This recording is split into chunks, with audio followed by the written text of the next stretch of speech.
Data para pasien dibobol oleh hacker di server milik Kementerian Kesehatan Republik Indonesia atau Kemenkes. Diduga peretas membobol dan menjual data-data tersebut ke forum jual beli data.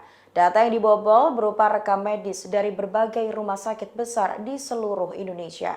Dilansir Kompas.com diketahui bahwa data yang berhasil diretas dijual oleh salah seorang anggota forum dengan nama akun Astarte.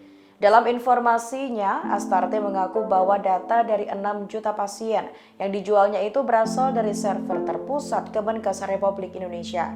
Data yang dijual salah satunya yakni berupa pemeriksaan radiologi, termasuk foto dan identitas pasien serta hasil CT scan, tes COVID-19 hingga hasil ronsen lengkap dengan nama pasien, asal rumah sakit, dan waktu pengambilan gambar. Penjual data tersebut mengaku data tersebut berasal dari berbagai rumah sakit besar di seluruh Indonesia. Selain itu, hacker juga menjual data yang memuat rekam medis dari hasil pemeriksaan jantung dan juga laboratorium. Penjual mengklaim seluruh data yang dijual sebesar 780 GB. Namun, ia tidak menyebutkan berapa harga dataset itu. Ia hanya mengungkap akan menerima uang pembayaran dalam bentuk mata uang kripto Bitcoin atau Monero.